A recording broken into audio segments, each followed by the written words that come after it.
It's the Seth Williams Show with Mike Musachio. And here's your host, Seth Williams and Mike Musachio.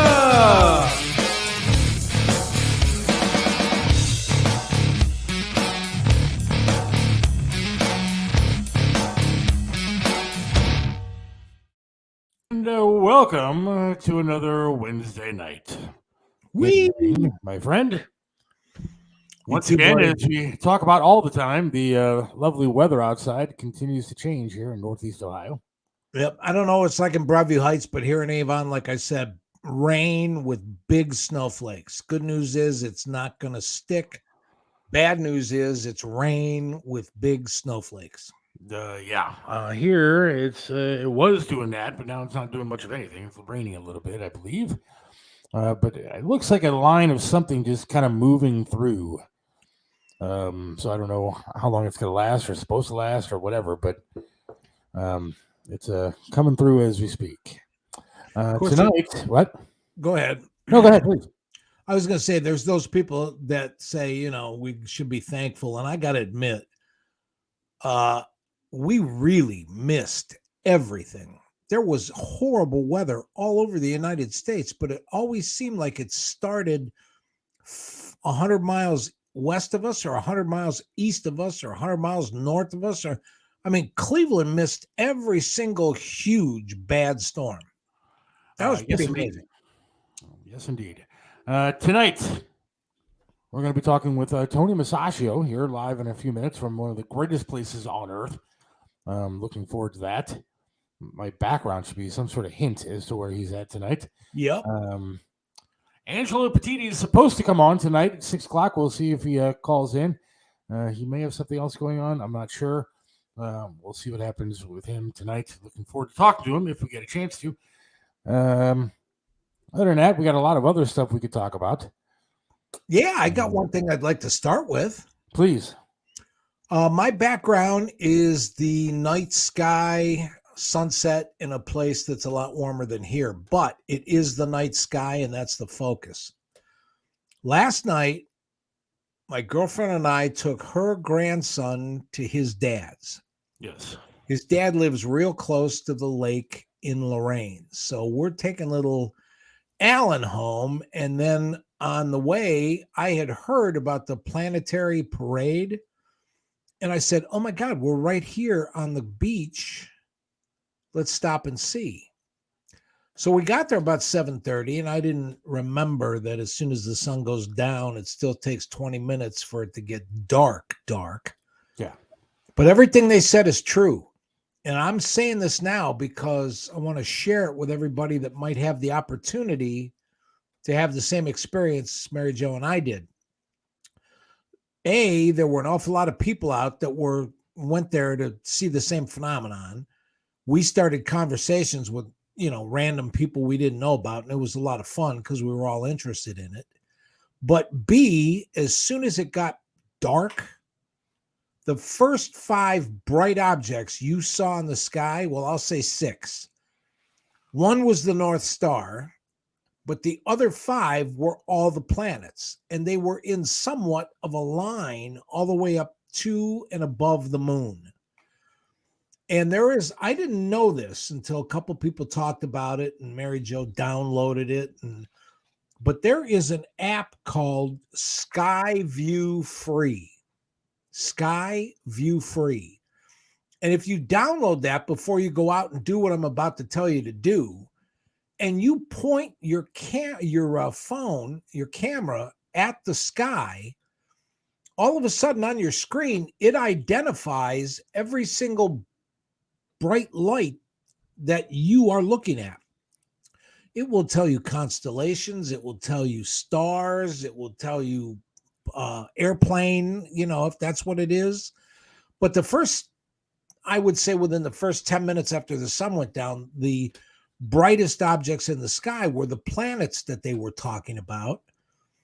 And it was pretty damn cool to stand outside and have the thing verified that you were looking at Jupiter, Mars, Venus, Saturn, Uranus. Yeah. And it's visible to the naked eye. It doesn't cost a dime. It's a great excuse to roll something, drink something, hold hands with somebody you care about. But I'm telling you, folks, it's absolutely free. It's absolutely celestial. And with all the crap that's going on in the world, might as well, have one like decent memory before, Armageddon kicks in. But we had a great time. We met some people. We saw 5 planets and the moon in almost a straight line, and it didn't cost a nickel. So give yourselves a shot. They say it's visible till Friday, and the best time to view it is as soon as the sun goes down and it gets dark. So, I encourage everybody to do it. It was a lot of fun. I'm going to say a couple of things about that. One, I think it's awesome that you can see Uranus with your naked eye. That is fantastic. Yeah, especially at my weight. Absolutely. And then on top of that, though, how do you know that the app was absolutely true? I mean, I studied constellations when I was younger, so I have kind of an idea what I'm looking at. But right. Honestly, I can point my phone at the sky and I see bright lights and it can tell me whatever the hell it wants to. What if there's a UFO up there? Will it tell you that? I don't know about the UFO thing, but I'm not at the point now where I don't believe there's anything that you can believe in because everything is totally effed up. It's the sky, the planet. It's been doing that for eons. It's not like the earth is flat or anything like that. You can see 5 planets that are out there looking back at you. And the truth of the matter is, and you know this if you've studied any kind of astronomy, Mars does appear red even to the naked eye. Yes. So you could pick Mars out in the North Star and the moon all by yourself. The other 4, it was kind of cool to. And Mike is gone. Mike is no longer with us. Mike is having one of those days, apparently. Hopefully we'll get Mike back. I like to look up at the sky and see Orion. I can identify Orion by the belt and by the constellation of junk hanging below it. You can text into the show if you'd like. Hopefully we'll have Mike back at some point very soon. We have Tony Musachio waiting to go. He's going to be live from, if you can't guess from my background, probably the greatest place on earth. And welcome back. Yeah, I went out to make sure the sky was still there. Okay, I was checking. I thought you were stepping out to check out the sky a little bit. It's still a little light for that, though, Mike. No kidding. Mike is lost in space. Right. We do have an update tonight to give you on the charity thing that we're doing. That too. We're doing a charity with a bunch of comedians for East Palestine after the train derailment there. So there's going to be a bunch of comedy shows. You can get in by making a donation. And some people are having trouble getting their donation out there. So you have to go to the Waystation Inc. What is it? Waystation.org? What's this? Yeah, waystationinc.org. Waystationinc.org. And then when you're there, I see one of the people that texted me, Scott, wants to know how you do it. Well, let me say this. First of all, it warms my heart that after you and I talked about it, after you, me, and Chris jumped on board to help sponsor and do all that kind of stuff, that a lot of people listening on Monday had the initiative to go to the website and people wondered what was going on. So here's what it is. What you're going to see is a screen that shows all the normal ways, the first 2 ways that people donate for the main charities that they're involved with. Underneath the second entry is one that says other. And that's what you are donating to. You're donating to East Palestine. That's all you have to put in there. You could put in EP and they will figure it out. It's that simple, folks. Just go to the screen, the donation screen, and put in EP. They'll know what it's about. You'll get your receipt. The receipt will get you into the shows. But again, I'll reinforce the fact that we decided to go with this charity because none of the comics, none of the promoters, none of the clubs are touching a dime. Anything you donate is going to go to a family, a business an organization, or a farm in East Palestine. So that's how your money goes directly to where you want it to go. And that's how we can verify that the integrity. That's why we picked this charity, because everybody else wanted a cut. Everybody else wanted to, well, if you give us 10%, we can raise it. No, this is just about us and what we're doing for the folks. And like I said, to have people text and go, hey, we tried, is heartwarming, because you have all month to do it. Take your time. Bill Stone will be on Monday. We'll talk some more, but it's really easy. Just enter your amount, and other and EP will work. It's that simple. Very cool. So do that. Looking forward to the shows coming up, the comedy shows coming up, and helping out the people of East Palestine. That should be very cool. Also tonight we have a new segment starting. It's we'll call it like a rock minute, but it's more like a rock few minutes. Chris Aiken, of course, from the CMS network, good guy, been on the show numerous times, and a good friend of mine, is going to be. We have arguments all the time about rock music of today, and I say that it sucks and there's nothing new out there. He totally disagrees with me, and he's going to start proving it. So we're going to start a regular segment on this show about the new rock music that is out there, because I'm a big fan of rock music, and I think that's going to be kind of fun to hear some of that stuff. So we're going to do that tonight at some point. Looking forward to that. It's going to be a great segment on the show, and if you want to sponsor that segment, we're, of course, looking for sponsors all the time, and it's a good way to get your business out there. You can email us, SethWilliams32@yahoo.com or Seth and Mike at Outlook.com.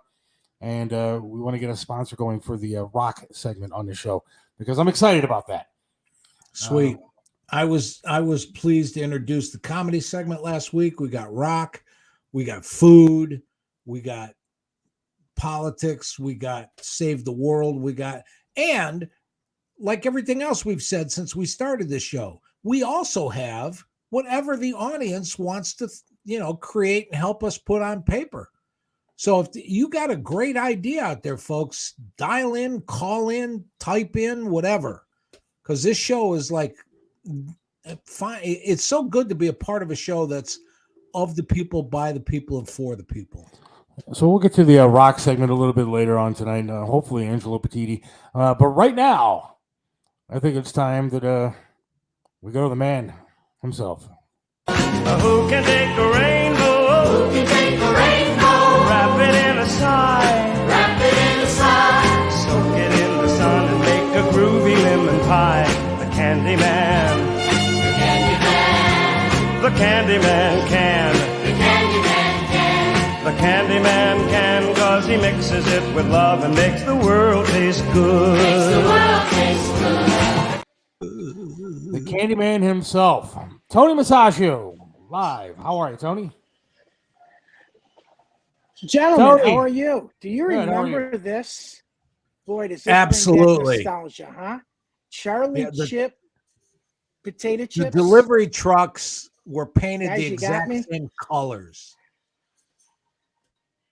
Where They are you at, were. Tony? Isn't this cool? You had potato chips dropped off of your house, no different than milk and ice cream and every other product. Guess what? We're back. It's called Amazon. Ah, Guys, those you were got me? those are great chips too. Yes, where are you at?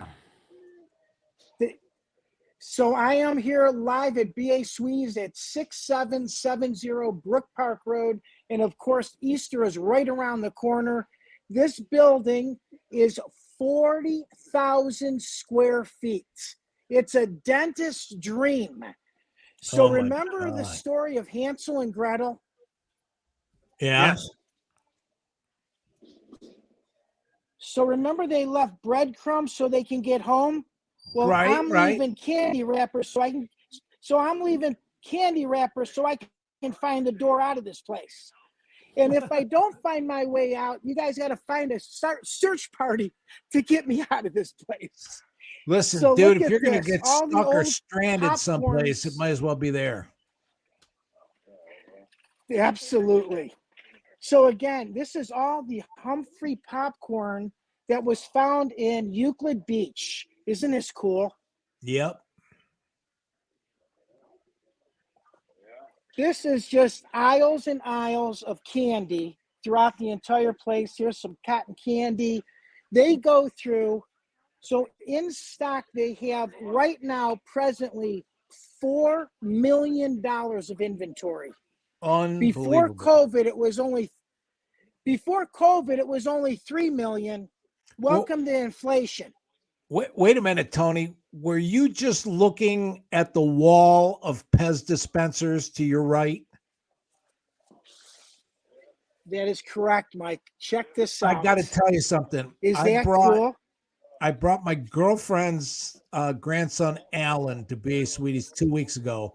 That wall of Pez dispensers has to be 100 feet long and 50 feet high. Yes. That little 5-year-old boy every Pez dispenser there is raised his arms and said, Michael, there's billions of them. And he was right. Unbelievable. This is funny. You guys, Seth, you were just talking about rock stars, right? Yes. Well, guess what? The rock stars used to put pills in these and dispense them through Pez dispensers. There you go. There you go. Yeah, this is so cool. I mean, you got like Milk Duds, Milky Ways, and Mike, here's your wall that you were just talking about. I'm going deep inside the building, so if I lose you, I'm going to go right back to the entrance. But here it is. They also have literally bulk of sour candies. They have every candy from Wrigley's ice cream or Wrigley's candy bar, Wrigley's gum to Heath bars to the old Clark bars. They also have toys. Here's Monopoly games. Is this cool? This is really a place. I'm going to tell you, again, if you've never been here as a Clevelander, you got to check this place out. It is literally a destination point from people around the world. It's the largest candy store in Northeastern Ohio. Actually, yeah, Northeastern America. America, period. Everyone saying, oh, yeah. Oh, yeah. A lot of people don't know this. Remember these Beto Honeys? Yeah. A lot of people don't know this, but guys, Wrigley... All right. While he's lost, a lot of people don't know this, but Wrigley and Adams were like rivals all through the early part of the 20th century.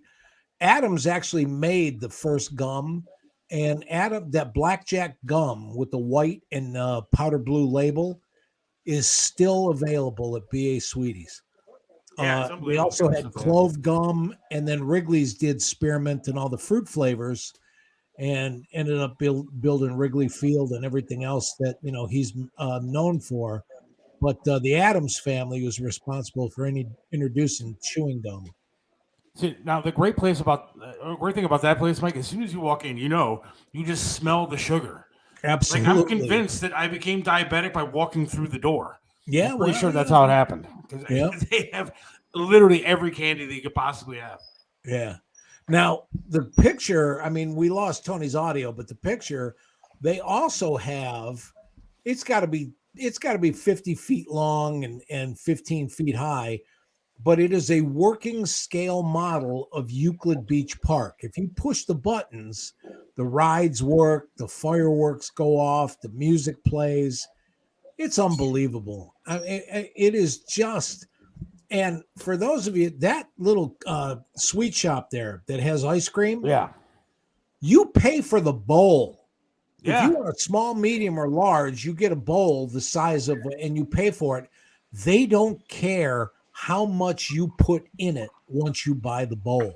Yeah, it's awesome. So really you can make yourself a Sunday to last 3 days. But they have a miniature golf course right next door. There it is. There's all you can help yourself to. They make their own ice cream. All of those toppings are available. It's unbelievable, man. It's Disneyland for your mouth. So, quick story. I used to collect Pez dispensers. And I literally had hundreds of them. My ex-wife and I would sit there we'd be on eBay and we'd be bidding to the last possible second to get rare ones. Wow. And then when I got divorced, she took the majority of the dispensers. So, Oh my God! And those are priceless right now too. I know. It's unbelievable. I Wow. lost So most. guys, I know 90% of them in my divorce. This is really cool too. They have the pure cane sugar soda pop. Right here is their cooler. They have my God. over 120 different soda pops that from the olden days, from the New York Seltzer to obviously the Coca-Cola that is pure sugar cane that you get from like Mexico. Yep. So I was actually in this area and they said, "Is there anything I can help you with?" I said, "Yeah. Do you have a bottle opener?" So I got a bottle opener. so literally, I got to drink one of these things. Is this cool? You can. If anybody ever asks you where can I get a bottle of cheer wine, send them to BA Sweeties. Yeah. And if you don't know what that is, go to BA Sweeties and buy one.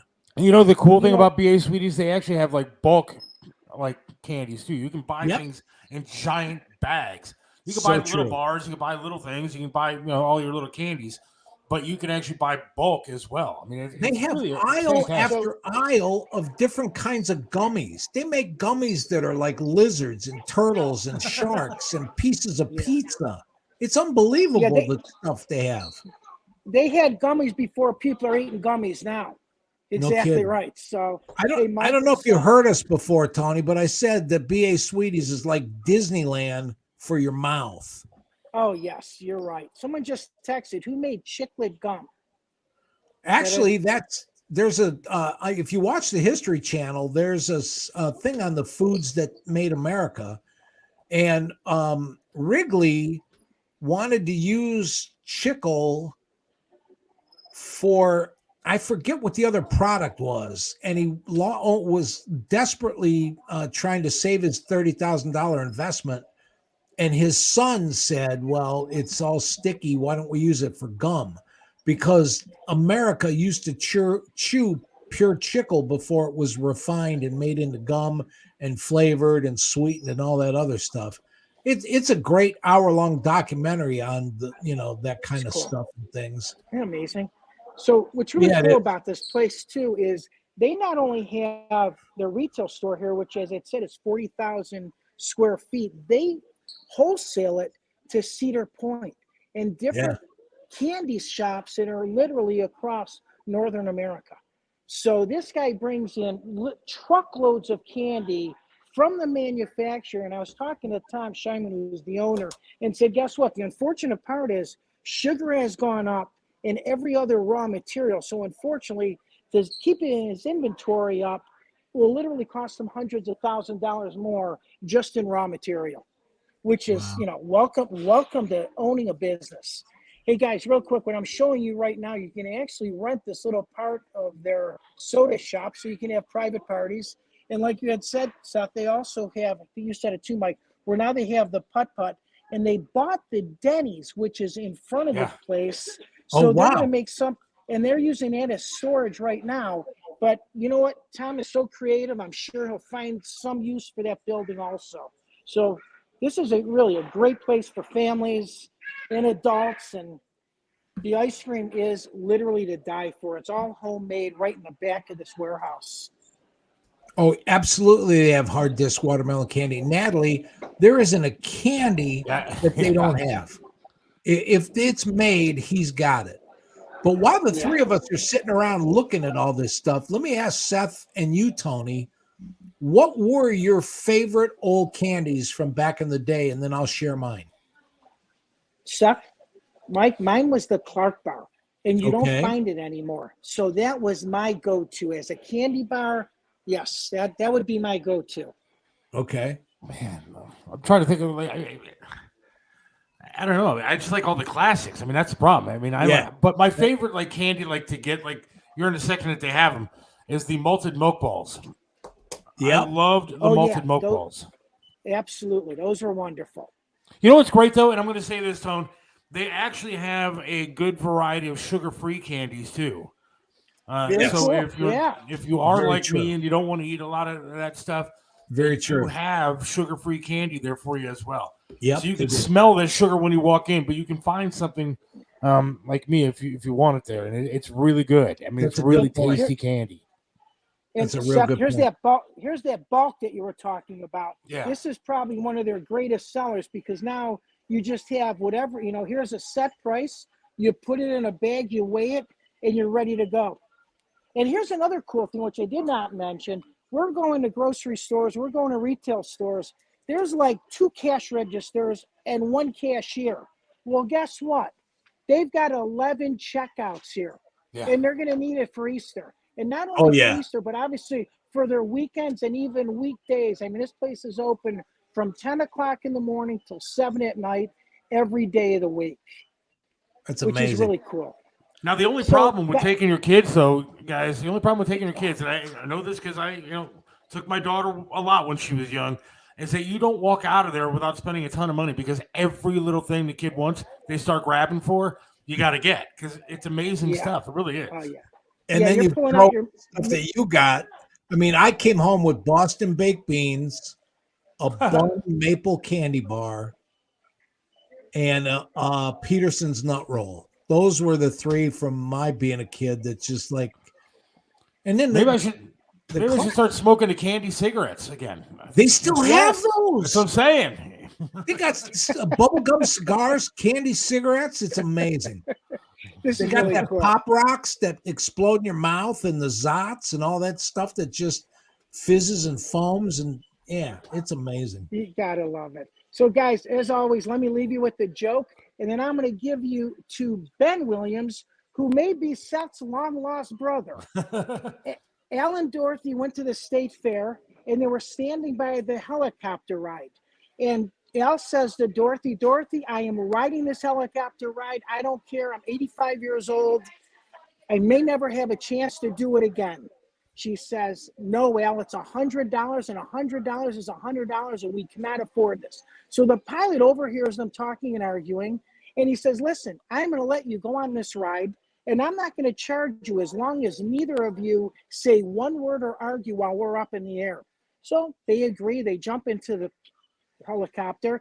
They go up in the helicopters, making these crazy turns and acrobatic dives. He looks back. Neither of them has said a word. He lands, looks over to Al and says, oh, my God, I am amazed. You didn't say one word. He said, well, I was going to say something when Dorothy fell out, but $100 is $100. Oh, geez. Hey, listen, before you go, Tony, this is important because you're real close. I can see from where you're standing. Walk over to the Euclid Beach Park replica model and show everybody that before we leave. We got to talk to Ben Williams. And we're going to talk to Ben. I'm going to give you to Ben right now, and he will explain it too. Hold on one second, guys. Put that right in your right ear, Ben. And put that in your mouth. There you go. Here he is. Hello, you got me? Ben, how are you? Not bad yourself? We are fantastic. Ben, this is amazing thing you do for this city, for this part of the country, for all the kids that are like 70 years old and remember being a kid. That place is like Disneyland for your mouth. That's a good way to put it. Yeah. Variable cornucopia of flavors. So actually, Ben came from the old store, which was on Coventry, which was big fun. And then they opened up a store a couple years ago at Pinecrest, which was another BA Sweeties. Unfortunately, COVID took its toll. They had to shut down. Ben came here. He's been here for about 3 years, and he literally kind of runs the place with the owner, Tom Scheinman. So, and I'm going to actually show you this, which is the old Euclid. Oh, this is so Look at cool. that. That is just so cool. It's pretty neat. And this is custom made by one of the guys in town.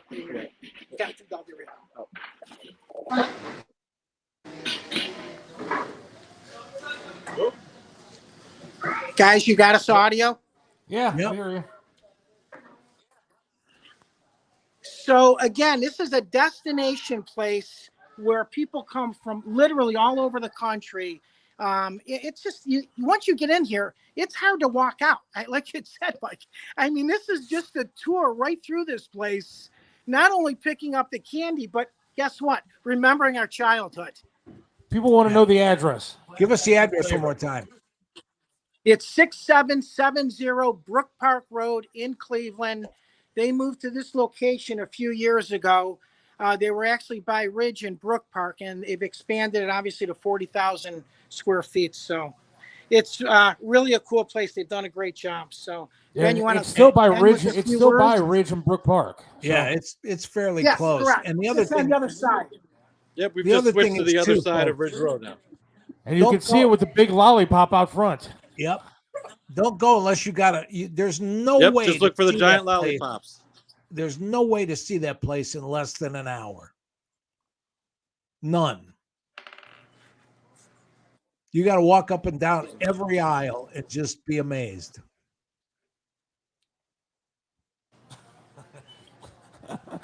Probably. Yeah, probably.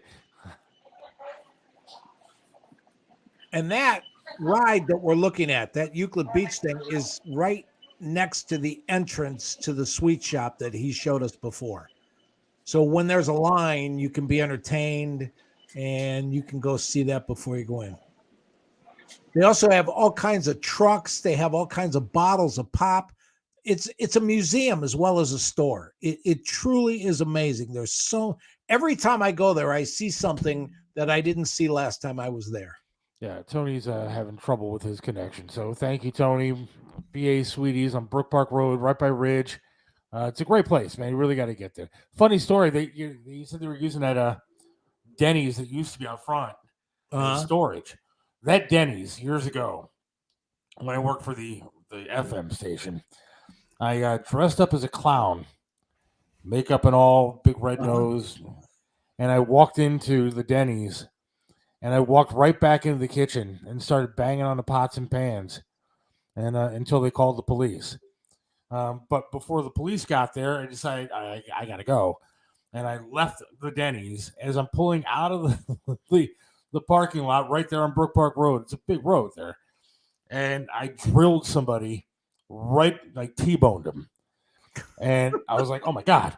And it was live on the radio at this time, so people started like yelling my name out as I'm walking over to make sure I didn't just kill somebody. I'm dressed as a clown, trying to make sure I just didn't destroy some poor guy's life. And it turns out he was in a hurry because the guy that was driving him was going to take him to the hospital. The guy was sick and almost like near death. And I T-boned him as he was going to the hospital. And he's like, don't worry about anything. And they left, and I never heard from him again. Wow. I guess he was all right, I think. But yeah, it was crazy. But yeah, you got to get to BA Sweeties. It's an unbelievable place. It really is. It's good talking to Tony. I mean, a lot of his video came out, so it was good to see the entire all the pictures are there. And this is the kind of place that I don't care how much you saw and how much we talked and how much video we showed you, it still will not prevent you walking in the door and just gasping at taking a look at what all the stuff that's in there. You're going to see stuff you forgot you even knew existed. And you're going to see stuff that you remember. They got popcorn and they have unbelievable. It just truly is. One thing we do have to do is we are going to give away. First, we want to say hi to Jim. You know Jim. Yeah. Jim that you guys get in arguments. And his lovely wife, Sandy. Jim and Sandy are in New Orleans for the week. They got birthdays and everything happening, and they're enjoying themselves in New Orleans. So good for them, and miss you guys. But one thing we got to do here real quick, since we just talked to Tony from BA Sweeties, we're going to give away a $20 gift certificate to BA Sweeties. Wow. A $20 gift certificate to BA Sweeties. So if you want that, you have to email me. Email me, SethWilliams32 at yahoo.com. Seth Williams 32 at yahoo.com. I'm typing that and putting it up there so you can see it. There you go. Bingo. Seth Williams 32 at yahoo.com. If you want a $20 gift certificate to BA Sweeties. I mean, it's a great place. And you can get a lot of stuff for $20. Let me tell you. They have like an entire wall, like you were saying, of just candy bars. Do you remember like $1 a piece? You can get 20 freaking candy bars. Yeah. Remember they used to have those little candy soda pop bottles where you bit the top off and then drank what was inside. They got that. They got the wax lips. They got the mouths. They have so much stuff that didn't disappear like you thought it did. Yeah. Candy necklaces. Yep. Good friend just texted. Candy necklaces, pop rocks like you talked about. Yep. Good stuff, man. All that old time candy is all there. And it's just, it's really, and all the new stuff too. I mean, they got everything you could possibly imagine that's sweet, they have there. And hats off to Jim and Sandy for being on vacation, having all kinds of family stuff to do, and still taking the time to join in and watch the show. So that's appreciated too, folks. Yeah, I don't think they're watching for you though. I didn't say it was for me. I'm just kidding. I'm doing this for them. I'm just joking with you. All right, let's take a quick break. We'll be right back. And the rock segment coming up in the next half hour. I'm excited about this new rock segment that we're doing. Chris Aiken hosts it. It's a few minutes long, but it introduces people to new rock music that's out there because I'm interested in it. And as a wise man once said, we do the show for ourselves. Bingo. And so, I'm interested in this new rock music. And, thanks to Chris for putting it together. We'll do that in just a little while. We'll be right back. What separates Triv's restaurant in Strongsville from everybody else? Some restaurants you go to eat the same thing over and over and over. But then there are restaurants like Triv's where you want to go there every single time and eat something different until you have eaten every single item on the menu. Why? Because the food's delicious, and it has been for almost a quarter of a century.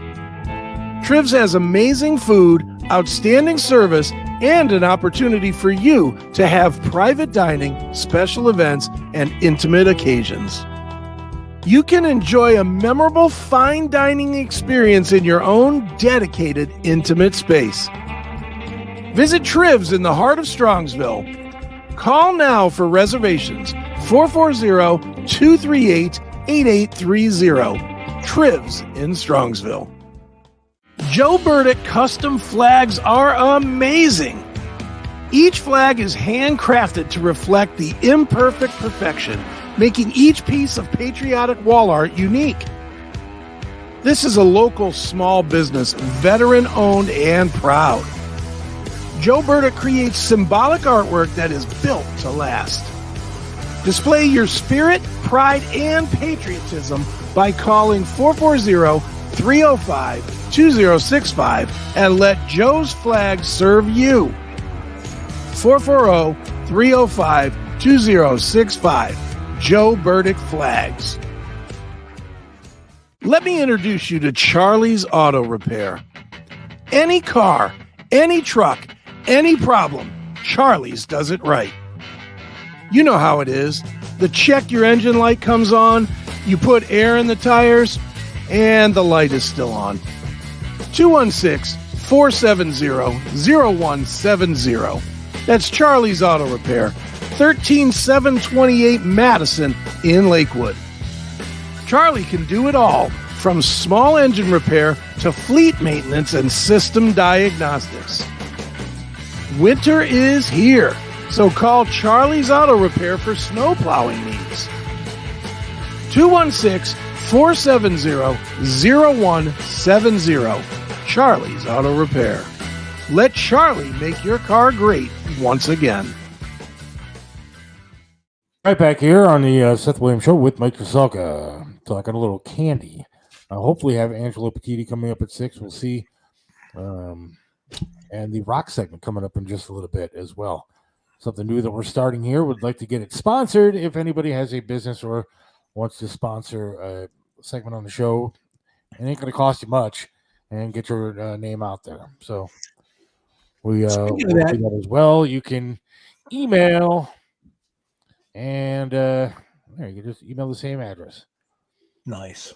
And you can also email if you want that $20 gift certificate to BA Sweeties. In addition to that, while we were on break, I was thinking about the fact that, Tony tonight wasn't in a traditional restaurant. He was in a candy store that's unique and everybody should visit, et cetera, et cetera. We also have an invitation and the door's always open.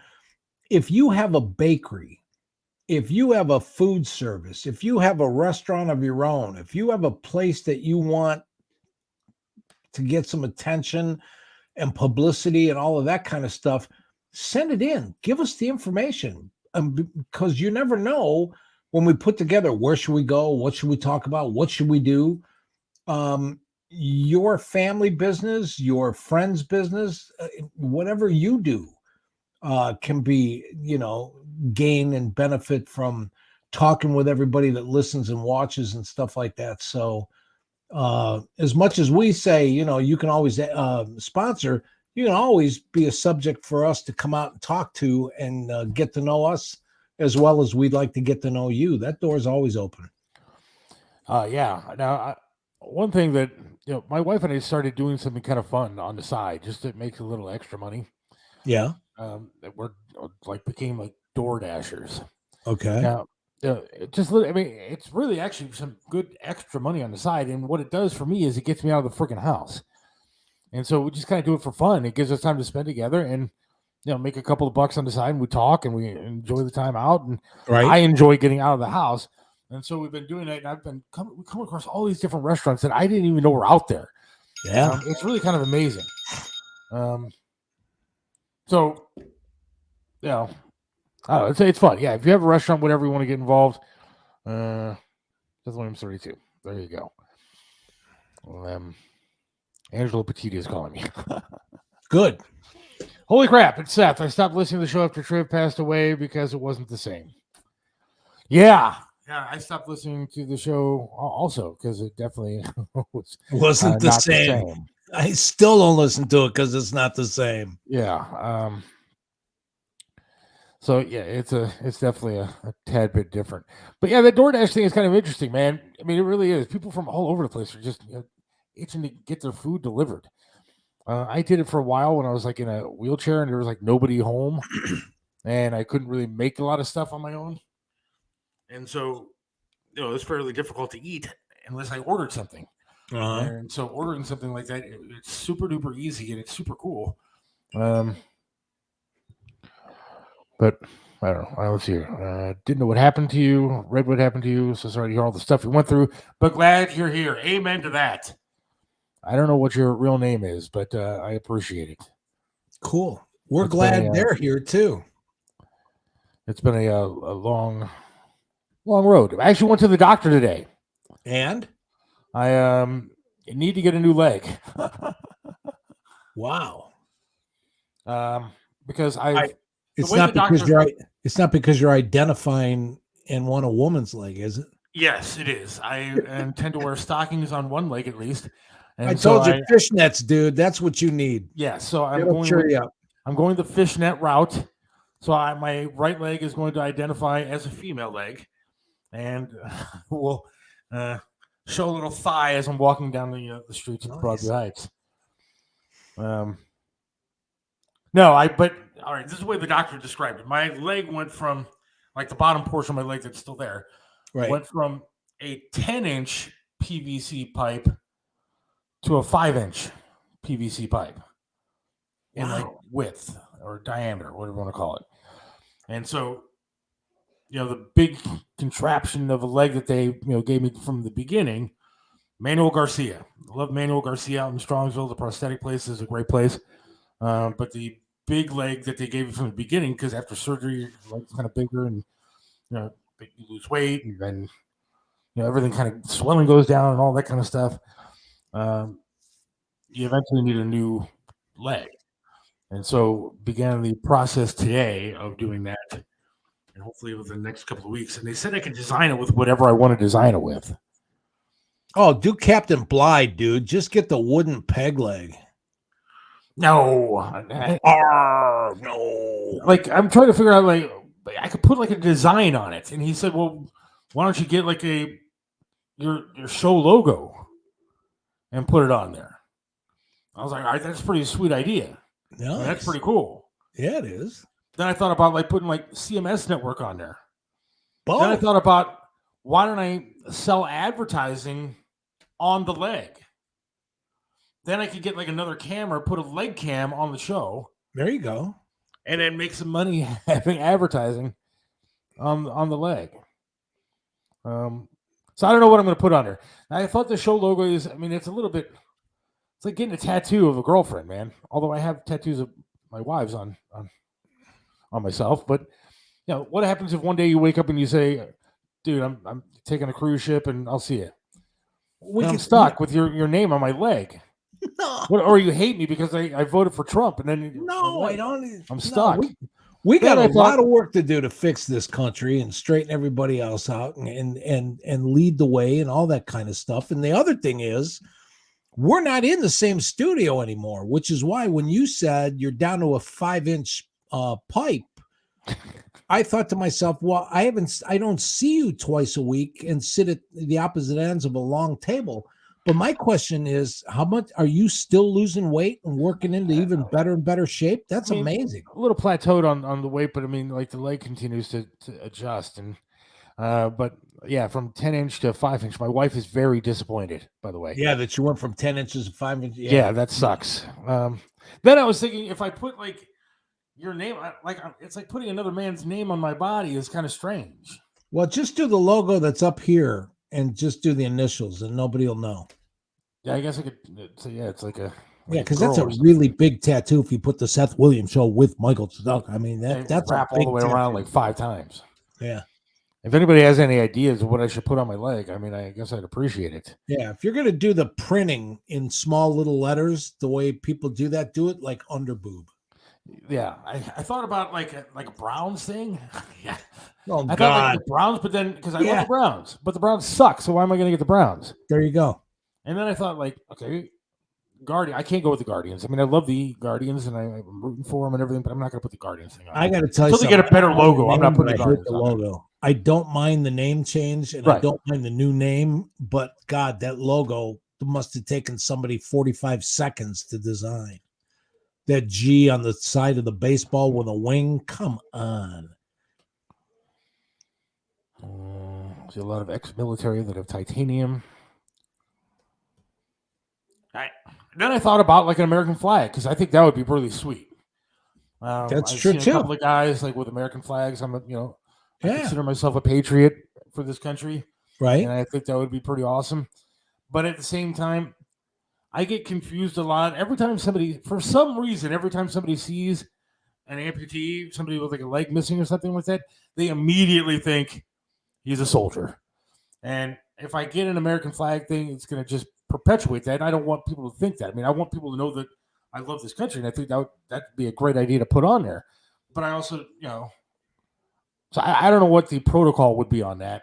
Also, I don't know if it's disrespectful to put a flag on you like that. I'm not sure, because I know there's protocols when it comes to using the American flag. You just have to light it up at night. I'll light up my leg when I'll put some Christmas lights around my right leg. Well, I also know, that because you're like me, you're sick and twisted too. In the summer, when you wear shorts, you'd like to have a tattoo on your prosthesis that looks like you're like hanging out of your shorts and all the way down to your knees. So, I mean, that tattoo is interesting too. Absolutely. I'm not sure that my family would appreciate it as much. Yeah, but you wouldn't be doing it for the family. You'd be doing it for everybody else that sees you. Yeah, but see, now I'm so used to wearing shorts. Like, I didn't wear shorts for a long time. Right. For whatever reason. But now I'm used to wearing shorts because pants are really kind of cumbersome around this leg. Maybe it'll change when I get the new one. Right. And plus, my right leg is never cold now. So it's not like, I'm wearing pants to stay warm. Yeah. My right leg is constantly warm. And so I don't want something too offensive. I thought about Superman. I'm a huge Superman person. So I think that might be kind of cool to get like the Superman big ass cape or something like that on there. I don't know. There you go. It'll come to you.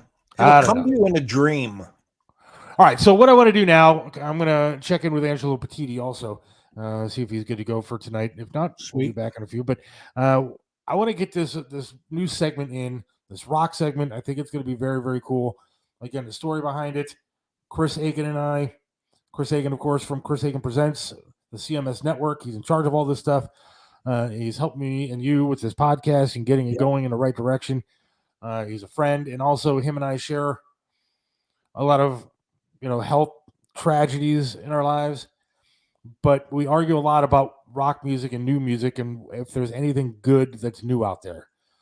And so he came up with this idea mainly, but to do a segment kind of showcasing some of the music. But he'll explain everything again, as I just did. But let's get this in, take a quick break, and we'll be back hopefully with Angelo Petiti. Hang on. Great.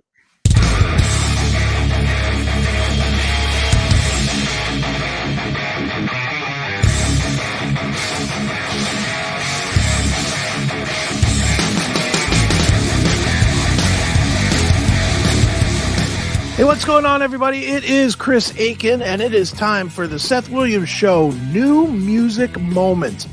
And Seth, as you guys are well aware, has been talking on the show about not being able to find new music. Well, I've taken it as my personal quest to introduce him, and thus you, to some new music that is coming out from bands. Some that you know, some that you don't, probably more that you won't. But it's the newer music, the newer rock music that's out there today, because contrary to what is being said here on the show, there's plenty of it coming out.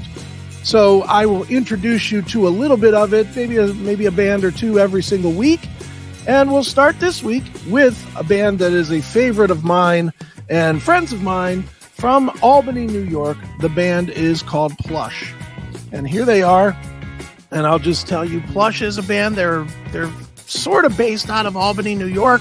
Two of the members are from that area, and one is from Maine. The guitar player is from Maine, and the drummer is from Arizona, I believe.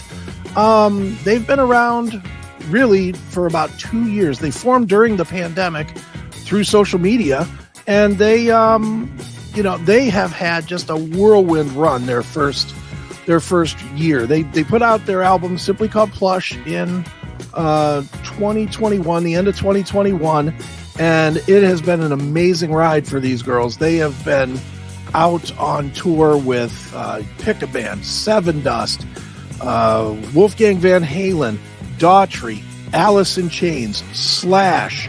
They played all the big festivals a year ago. They literally have made a huge mark in a short amount of time.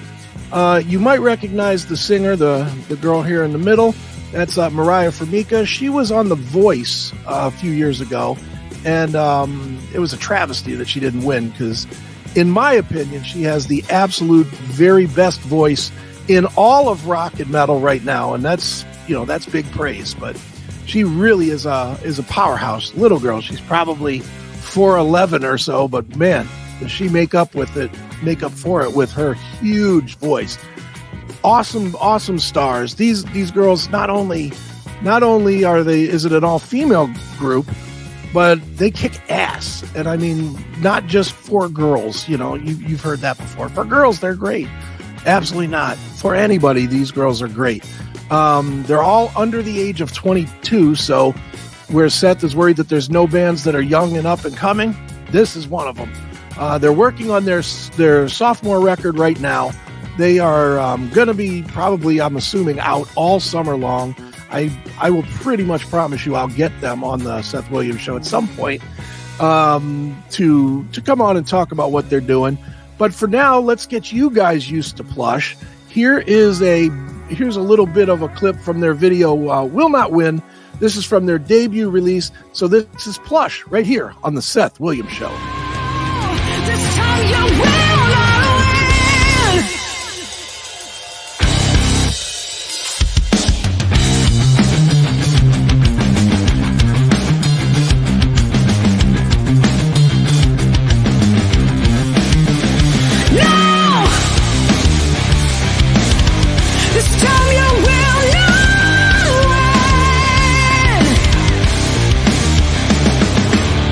These feelings are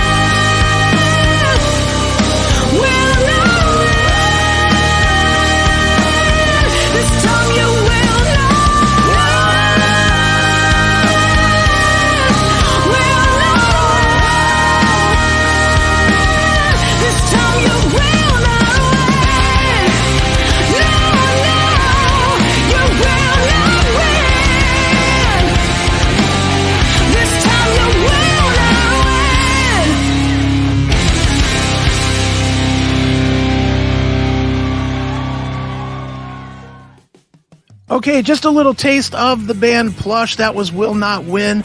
Make sure you check them out. Their website, as you can see on the screen, is plushrocks.net.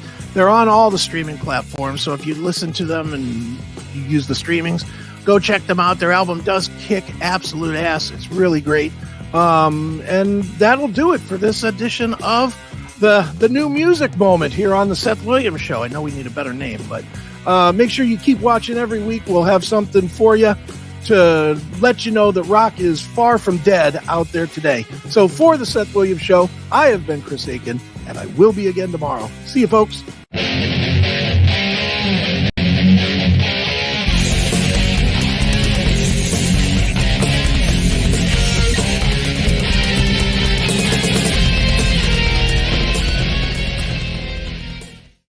I love it, man. See, I love that segment. Love hearing the new rock. Nice. And actually, I thought that those girls were pretty cool. Actually, they're super duper hot. What am I going to say? I'm telling you, even if there wasn't a video, if that was just the radio, that was a hell of a song. So yeah, and I love the way the segment is. So I'm very happy with that. That's going to be a new segment we're going to be doing here weekly on the show, and we want to get it sponsored. If you want to sponsor it, SethWilliams32 at yahoo.com. Let me know. Seth and Mike at outlook.com. You can email us and we can work you out with that. But very cool stuff. Enjoying the new music stuff. So we're going to talk more about the music. Angelo Petiti, unfortunately, had something else going on. In fact, it wasn't even that. He was driving, didn't realize that the show was like on video and everything else.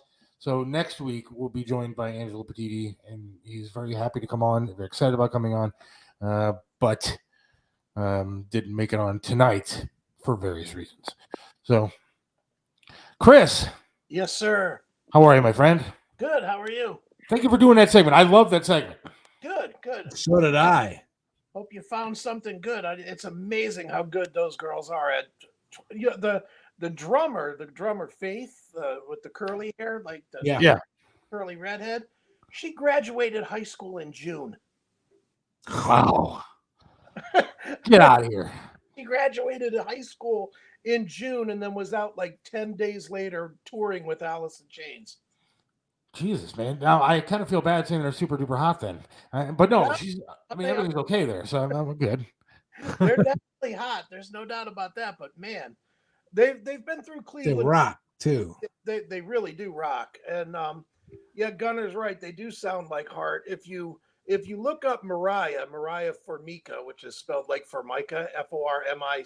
If you look her up, there's a cover that she did of Barracuda by Heart, and they actually play it in every show that they do. It's like they're one of their mainstay songs. But Mariah's amazingly talented. I mean, she's and part of that is me and her are friends, so I'm a little but that band is gonna be something, and that's when you always say there's nothing good out there and there's no good rock that's out there. I'm like, wait a minute, bro, because there's a lot of stuff like that that's going on. Yeah, I guess, and you're right. I can't wait to hear more of it as the weeks go on with this segment. But the thing that bothers me, I guess, is maybe you don't hear it enough around here, at least. Well, where would you hear it? That's the problem. MMS is where are you going to hear it? MMS, maybe? In between Nirvana tunes and Van Halen songs? You're not going to hear it on NCX. You're not going to hear it anywhere else on the dial. Where else would you hear it? I guess, when I filled in for you the other night on Chris Aiken Presents last week or whatever it was, and Eric and I talked about it, and I think I brought it up to Kip Winger, too, about the state of, rock music and that sort of thing. And they both kind of said that maybe not in Cleveland, but other places in the country, it seems to be a little bit more popular. Yeah, well, I know, like even in Columbus, they have more radio interaction with bands, and the biggest problem that we have right now is that radio as a whole, it's so spreadsheet centric that they don't want to take chances on a new band like a Plush, as an example. It's much easier to throw Papa Roach into Korn into 3 Days Grace and, you know, all proven entity bands if you're going to do active rock and not take any risk that people won't like it. You just go with the safe, and that's, you know, that's as anti-rock and roll as it could possibly be. I was going to say, man, that's the antithesis of rock and roll, is being afraid to take risks when that's all it was. We gotta hope. We have to hope that this generation or something happens to where the pendulum starts to swing the other way, and people take some of the tech out of their ear and set their phone down and discover again what a live band kicking ass in a place like the Troubadour or the Agora feels like, and that will be just as much fun, and then it all starts all over again. It does. But I think though, Mike, I think you got to kind of, I don't want to say you got to go back to the old school though, because it can be done with the new school as well. Like this band that I just brought you guys today, Plush, they're formed 100% on social media. They weren't playing in a garage band together or anything. It was Mariah finished on The Voice, so she was basically a game show contestant on The Voice, and then she went from being on The Voice to put a flyer on Instagram. Lizzie Hale from Hailstorm saw it and shared it, and that's how they ended up with Ashley, who's the bass player, the blonde girl, and Bella, who's the girl with the long straight hair. She's from Maine. She just happened to see the advertisement through Instagram. They're not an organic band. That's not, you know, they're very new school in how they came together. But boy, it's just the weirdest, you know, it's like any other band. I mean, how many people knew at the time that weird mishmash of Metallica would be Metallica or Guns N' Roses or the Rolling Stones, you know? And, you know, it's just when you get the talent together, it either meshes or it doesn't. But there's a lot of it out there. I'm definitely excited to kind of do one of these for you guys every single week and turn you on to some new bands and maybe even some bands that you've heard of. I'll probably next week slide in Wolfgang Van Halen. Nice. While you guys know the Van Halen name, I'm pretty confident that probably 75% of your audience does not realize what that kid's doing. Oh man, he's brilliant, man. Yeah. With a dad like that, how can he not be? Kind of. He is, but he has his own identity, and that's the unique thing. His music has its own identity that's very different from Van Halen. So, you know, we'll probably cover that. And believe me, I have a laundry list of. I have 100 bands I can bring, so we could do this segment for quite a while. Yeah. Now, I watched part of the. I hate to admit it, but part of the iHeart Awards the other night, music awards. And, you know, they're giving awards out to bands like Coldplay. And my God. I mean, granted, Coldplay has a hell of a following. And I guess I understand it a little bit, but that's not rock music. In my opinion, anyways. But you see bands like that going, I mean, they're worldwide. And it seems like rock seems to have a bigger effect outside of the U.S. Oh, it does, 100%. Because here in the U.S., we're all trend jumpers. In the U.S. audience will look at whatever the TV is feeding them or the radio is feeding them, and that's what they listen to. That's why jump on. Yep. Plus, there's a lot of organic stuff happening in places like France and Turkey and Germany that give rise to a nice blend of the old and the new with regard to, you know, live entertainment, clubbing, social protest, the lyrics meaning something. God knows the world could use it. Well, and it again, it's just not happening here. If you look up, and you know, I'll challenge your listeners. I'll give them exact searches on YouTube of big, huge things. If they look up the band Pantera, which everybody that's a metalhead knows, look up Pantera Chile 2022. They just were there in I think November, and you'll see 100,000 Chileans just going crazy in one spot at one time, just packing 100,000 people. Or if you look at the Wacken Festival in Germany in 2022 or 19, because the pandemic killed it for a couple of years, that festival has a couple 100,000 people that show up for 4 days to watch 100 bands that are making metal music. So there is an audience for it. It's just here we go for the cheap. We're looking more for somebody that's like XXXTentacion, some rapper like that, or Tekashi 6ix9ine that's hot on TikTok instead of actually making organically good, solid music. And that's why one of the things I always joke with people about is we all know how, like, here in Cleveland we've got WNCX, right? The rock station. They're going to run out of stuff to add, because what is there to add from the last 20 years? Good point. And that's a long, if it was 3 years or 5 years, that's okay. That happens from time to time. You have lulls in music. But we name the last big band that came out after 2000 that's huge. And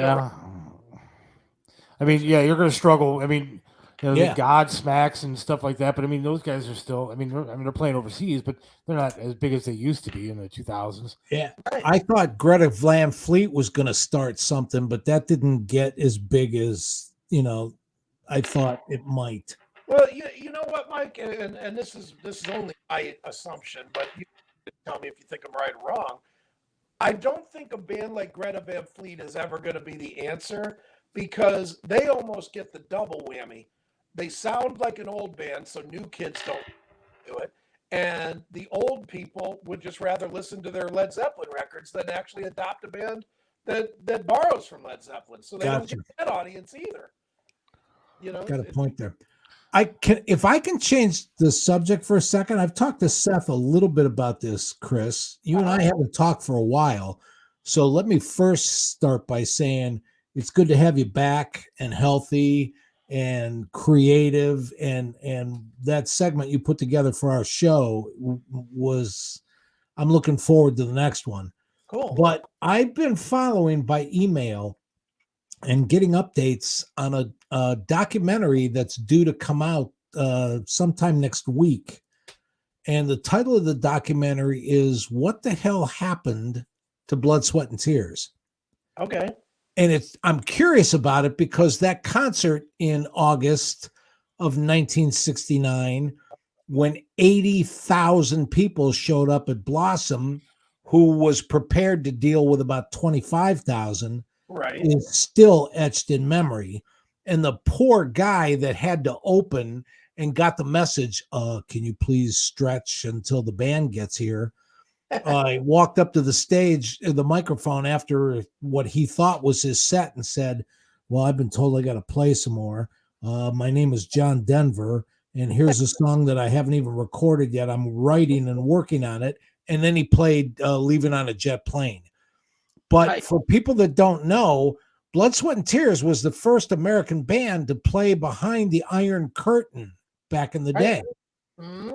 And I told Seth, and I'm certainly inviting you, it's going to be in Columbus for a week, and it's going to be at the Cedar Lee for one night only. If we can coordinate our schedules, it might be a hell of a lot of fun to go see that documentary. Yeah, I'd be interested in that. And talk about what that was all about, because, that was back in the day. We're celebrating rock and roll and all of its machinations, and, hard metal and heavy metal and, et cetera, et cetera, et cetera. And people forget that the government and politicians and the news every night said, oh my God, the society's changing and the kids are going to be corrupted. And what it was like when rock and roll first hit the world. And I don't know, it might give us a lot of perspective and a lot to talk about. Sure. I would definitely be interested. I love Blood, Sweat, and Tears. It's such a funny thing, because I'm considered, most people, when they see Chris Aiken Presents or they see Classic Metal Show or whatever, they just think that I'm like a hardcore, metal fan, which I am. I make no bones about it. There's there's no heavy metal that's heavy enough for me. I'm just fine with the Cannibal Corpses and the heaviest of the stuff. Yeah. But at the same time, my favorite station that I listen to is a yacht rock station, listening to Air Supply and, you know. I couldn't believe that when you posted it, but yeah, it's kind of interesting. So, I mean, I'm glad I'm 67 for a lot of reasons. I mean, like I said, I was at that Blood, Sweat, and Tears concert at Blossom, but I was also at the one where Crosby, Stills, and Nash said, we've never played this song in front of people, and launched into Ohio. I mean, there are just moments where the music has been cool. Sure. There's tons of them, and there's a lot coming too. And there's so many great documentaries out there. If you're a music fan, and I mean, if you're a music fan, you can go to YouTube and just search any band, and you'll find 10 documentaries on any. Yeah. But you know, and in a weird way, though, and I'm going to go back to glass half empty for a minute. We always do that. We always go backwards. Yeah. And we don't grab these new bands, you know, anymore. I mean, there's so many bands that are out there that are just killing. And they're like, there's another band that I will bring at some point to the show called Dirty Honey, which some people might have probably heard. They've had 1 or 2 songs on the radio that have been successful, but they're great. They're as phenomenal as a band could be. They should absolutely be what Guns N' Roses was in 1988 or the Black Crowes in 1990, or, you know, they should be that type of a band. And they're not, even though they're touring with those bands and playing in front of 20,000 people. And it's because the old people that go to the shows will not, they just refuse to accept new music. And I can't imagine how frustrating it is to be an artist today where you're, you know, even these bands that we're talking about, like Blood, Sweat, and Tears, they knew that the parents of their kids would at least hear the music. Yeah. And it's a different animal now. I was at the Troubadour to see the first time Van Halen played the Troubadour. Wow. And the following week, they were scheduled to play their own high school prom. Right. Oh, yeah. So, I mean, they were 17, 18 years old then, too. So, sure was that like 77, 76, something like that? Yep. 76. Yeah. Sad part is, though, Chris, is that a lot of the new bands don't even get a chance to do these tours because the old guys are still touring. I mean, Air Supply is coming to town, I think, this year, in a few months. Yeah. Oh, yeah. Mm-hmm. I mean, they look a lot different now. Did you see these guys now? They're like tatted up and they're like 80 and they got nail polish on and ready to go. But I'm going to that show. I'm telling you right now, I'm going to see Air Supply because you're right. We kind of go back to everything that we liked, and a lot of the new stuff isn't accepted.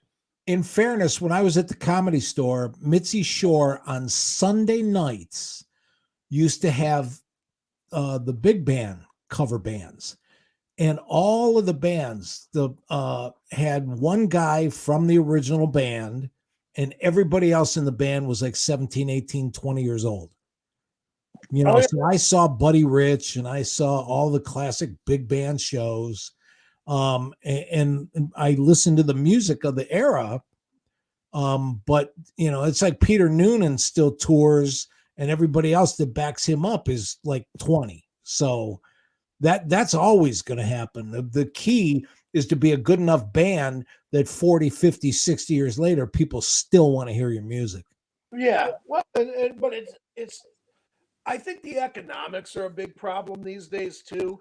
You know, I mean, it's so expensive to tour, and everything has become so commercialized. You know, I won't mention names of specific bands, but I've talked to many that have gone out on the road to play tours. Like I have 2 different friends that have bands that toured with Tesla, and they bought onto the tours and they went broke because they pay an astronomical amount of money. They pay like $40,000-$50,000 to go and play 10 shows with a band like Tesla, and then they get to the venue. They've got T-shirts and CDs to sell, but the venue now takes a percentage of their merch money, as well as not paying them, as well as them paying to be on the tour. Yeah. So they come back broke, and then they're disheartened, and then we as fans lose a potential band that could have been the next great band. Agreed. And Gunnar was talking about it, and you see it a lot now. Country music has taken a lot of the rock stuff away. I mean, you get a guy like Kid Rock going out there and doing more country than he's doing rock anymore. Maybe not with his latest album, but a lot of country is now more rockish than it was the twang that it used to be. And so it seems like because it's a more popular genre, maybe, that country takes over some of that rock stuff. Well, here's the deal with that. It's the reason it works, and you, if you want to look for the blame on that, blame Shania Twain and Garth Brooks, because they're the ones that stopped doing twangy and actually did huge shows. And I've seen them both, and I can tell you, the Garth Brooks show is as big as any Metallica or U2 or anything you will ever see. It is a massive, massive production. Yeah, and Shania is too. But it changed the way that country was perceived. If you go back to Shania's album, her breakthrough album, which is called Come On Over, she released it in both a country format and a rock format, where they just changed the music and put her vocals over rock tracks. And you can buy that even still. You can buy the rock version of her record. It changed the game. And if you look at what they're doing now, the country artists, look at who the big country artists are, like a Carrie Underwood. Is she really a country artist? Man, I don't more pop than anything. Well, and who's popping up and playing with her at shows? Axl Rose. Right. So I mean, it's not there's a tear in my beer anymore. You know, it's definitely more of a rocked up thing. And I mean, they have the country twang in the guitar, but it's really reminiscent more of rock music, just with a slide guitar, than it is of country music that we grew up with. Gunnar brought up Chris Gaines. Remember that? The Legend of Chris Gaines? Yeah, I remember that. Hey, who would have thunk that Northfield Park, MGM Grant, would have ended up as interesting a music venue for Northeast Ohio? Because like you lament the big shows and the stuff that doesn't come through, and we've talked the politics of touring and so on and so forth. But man, there is always somebody worth seeing out there at that casino. It's a great venue. That's my favorite venue in town. You know, no offense to the other guys. I mean, there's a lot of people doing good stuff in the various venues, but as far as the seating is good, you can see from everywhere. The sound is pretty darn decent. It doesn't echo all over the place like I don't know, like House of Blues or whatever. You know, I mean, it really, really is a comfortable venue. I've seen, admittedly, it's 10 minutes from my house, so that's also a benefit. But it's worth the drive. But it's definitely the easiest venue to get in and out of in Cleveland or in the Cleveland area. And, you know, and it's big enough. It's I think it holds like 2,500 people, I think. So it's big enough that you can get. I mean, I've seen artists as big as like Sammy Hagar there. You know, I mean, it's a good size. It's the right size. It's a great venue. And the guys, hats off to the people at MGM, and I forget who owned it beforehand, but Hard Rock, wasn't it? Who was it? Wasn't it Hard Rock? Hard Rock, I think. Hard Rock. That's right. Yeah. But yeah, it's a great venue. I just saw Tesla there last year, and it was awesome. It's a great show. Do you think streaming has a lot to do with the way that music is going these days? Because now all you need is a song. All you need to download it. You don't need to buy a CD anymore. You don't need to hear the other tracks on everything. So music kind of sucks because it's a one-hit kind of thing. Well, yeah, no. I mean, streaming, you'll get the argument from every band. I have put this question to every band up to Grammy winners. I ask them all the time. They bitch and moan all the time about that they can't make any money. And I'm like, okay, then why do you put your music on Spotify? Why do you record your whole album and put the whole thing up for free? And the answer I get every time is, it's what everybody else is doing. And that's such a crappy answer. It sure as hell is. It's like, and I had this debate with David Ellefson from Megadeth one night on my show. And he said that to me. And I said, well, why wouldn't you just put up 4 songs so that people can hear a little bit of what you're doing? Yep. But if they like what you're doing, then sell the other 6 songs for $5 or something on your website, because then at least you get something. Yeah. But he was just like, nah, they'll just listen to the 4 songs and they won't buy it. It's like, well, then why make it? If I get it that it's a passion thing, but it's also a business, and it should be. All right. I think the biggest problem with streaming, though, is that when it's a problem I have in all walks of life. Free is garbage. Free is always garbage. Amen. If the audience sits there and pays the respect based on what they think. And if you give an audience a free show, they think it ain't worth anything because it didn't cost anything. If you charge them $5 for the show, they have more respect for the show. It works in comedy that way. It works in music that way. I think it works in general that way. If it's free, people think it's cheap. Exactly. I mean, we're 3 old guys sitting here talking. Each one of us has a favorite album that we bought. And whatever that album is for you guys, I know what it is for me. I remember getting it. I remember opening it. I remember reading every credit in the stupid thing. I remember memorizing the lyric sheet. And Chris, I gotta tell you this. My dad had 4 pizza shops. Right. And every booth in the pizza shop had one of those record players where you just like flip the things and put the quarter in and play the music. And they were all on 45s in the jukebox. Every 2 weeks, the guy came around and changed the music. He put 8 new songs on and he took 8 off. And guess what? They gave away the 45. Right. I had a 45 collection that I probably could have retired on if I didn't go on tour one time and have my, addicted roommate sell all my records. That's neither here.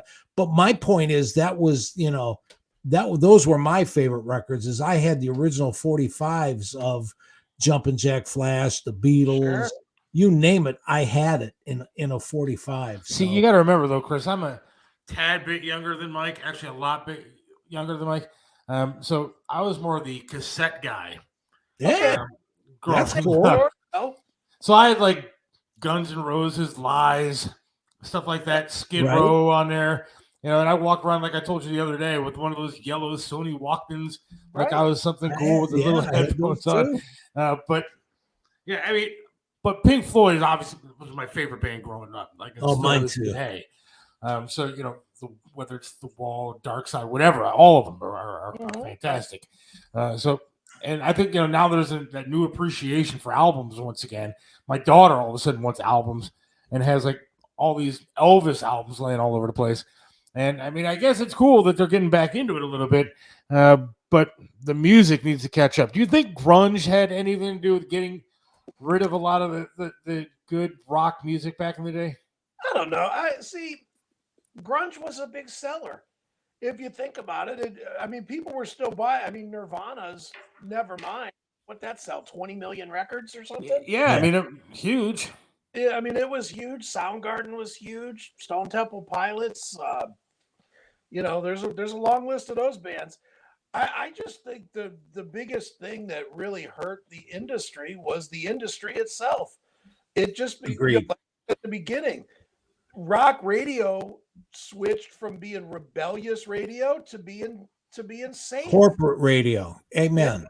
I mean, now, why we have the 3 of us here, as this show has a tendency to do when it comes up with an idea that might benefit things and make things better, why don't we enlist or at least make inroads at the Rock Hall and get them to use that 10,000 seat wonderful venue right across the street called Public Hall and do something about bringing new music, up and coming music, rock and roll music, live music back to the city of Cleveland and put this city of Cleveland back on the map. Screw that. What they need to do as far as the Rock Hall goes is they need to build their own venue there. I mean, they could have a beautiful area to build their own venue right there on the lake, and they could do whatever they want to do with it, whether it's an amphitheater, but that would be closed for a while because of the weather. But you could put their own venue there, put a club there, put whatever it is. I mean, the Rock Hall is missing the boat, I think, when it comes to I think so too. But I think we should. The Rock Hall misses every boat on everything, if you ask me. They are definitely, they've done everything wrong as far as I'm concerned, from not having the induction here every single year, which is absolute insult. Yeah. To having the weird artsy shaped building that represents nothing of rock and roll, to, all the way down to, other than the ZZ Top car, I don't have a whole lot of love for the Rock Hall. I really am disgusted with what they've done, because it's just been a poor representation. What I'm saying is, between the CMS network and between this show, let's put together a white paper on shoulda, woulda, coulda, and dump it on their doorstep, and dump it on City Hall's doorstep, and see what we can do to wake this city up. If we sit around and wait for Cleveland to get it, it will be a cold day in hell. Well, the problem is that to get that piece of paper, you got to go to New York anyway, because that's the problem. They're not here. They don't have any community love because they're not part of the community. Yeah. And that's a problem. I agree. The fact that you guys had Joe Cleon on your show, one of the preeminent photographers of rock music in this town for 20 years plus, has taken some of the most iconic pictures that you have seen, pictures that if I held you up a cover of Scene magazine, you'd be like, I remember that one. I remember that one. Those are all Joe Cleon, and he can't get so much as a picture in a frame in a building in his town. That's all wrong. We started that when he was on the air, that we were going to follow up and demand that the Rock Hall look at putting together a room for all the Cleveland photographers. Because not only was rock and roll named in this city, it was also photographed in this city. Yeah. There should be something about that in the Rock Hall too. But in the grandest celebration of rock and roll, it's not part of this city. Those people don't live here. Yeah. And that's the biggest problem we have. I mean, the only way you're going to make the Rock Hall make sense is to put Cleveland people in it. And, who? Jan Wenner isn't giving up his job right in New York City. He's going to keep. You're right. I mean, and what could you possibly say to convince people that making it easier for the artists by doing it in LA or New York every year is better or is worse than doing it in Cleveland? That's the problem. Yeah. It's money. It's only about money. If there was something that came out of doing a performance in Cleveland at the Rock Hall, if they could come in, you would really have to incentivize it somehow. You'd have to make it like a DVD, or not DVD, but a streaming broadcast. We're going to have Pat Benatar's induction concert on this stream that she could sell beyond it or something. True. Then but like I said, let's put a little thought into it and come up with a way to make it happen. Yeah, well, I don't know that you can beat that door down, Mike. Let's look at it this way. Martin Luther couldn't knock the door down, but he nailed a thesis to the front of it that caused a little bit of a stir. Yeah, but there's been 600 years since then, Mike. Yeah. Thank you. Tom says when the Rock Hall opened, they really focused on local and regional bands, having them play in the plaza in the summer. Right. And at the inside space, our band did one of the opening events. But but they've gone away from that. And to Chris's point, kind of forget about even getting through the Rock Hall, which would be near impossible to get people from New York and politics involved in that. The city of Cleveland screws every damn thing up that they can possibly screw up. Yeah. Whether it's Tower City, Yeah. Whether it's busing, whether it's the lakefront, whatever it is, the city of Cleveland screws it all up. Whether it's police, they screw it up. So you're not going to forget about the Rock Hall. You're not going to get the city of Cleveland to change anything. Well, how about we put together like another World Series of Rock and put it on pay-per-view and approach HBO or the Russo brothers that are filmmakers in this city and make it a documentary and a series. I mean, you know, I'm not willing to just wash my hands and say it's beyond hope. I don't think especially if we put together a World Series of Rock for all of the bands like Plush that Chris knows, and we could promote it and introduce the world to a whole bunch of rock and roll bands that deserve the attention. All I know, Mike, is that what you would have to untangle politically is on par with trying to balance the budget. I mean, yeah. I mean, just if you take all the little pieces that we've talked about over the last 4 or 5 months on the show, the whole thing about limiting bands where they can play if they play certain festivals in Ohio. If you take apart the tax money that the city of Cleveland would have to go ahead and say, okay, Rock Hall, we don't want that anymore because we want the show in Cleveland instead of the money. You got to convince, the Cleveland government to take less tax revenue. Then you got to convince the people at the Rock Hall that it's a more money-making venture. Then you got to convince every artist in the country and in the world that they want to come to the middle of the country to play this thing. Wow. And then you got to get through people like Live Nation. You got to get through all the other things that go involved with getting even a concert to put on. Forget about Rock Hall. If Bruce Springsteen, we'll use Springsteen as an example.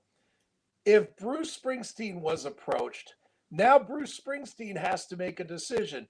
Do I play a non-Live Nation venue like the Rock Hall or not? And do you think Bruce Springsteen, who charges $2.5 million a night, is going to turn down or is going to potentially piss off $100 million a year for touring so he can go stand in a triangle building? So you think that Cleve stock is not like really going to happen anytime soon? With No.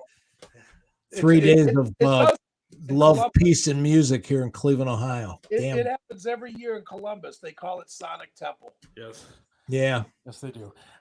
We'd have trouble playing it on this show, a video of something, because we'd be banned. Forget about putting a concert on. So true. With 18 people, we wouldn't be able to play the video. Right. Too funny.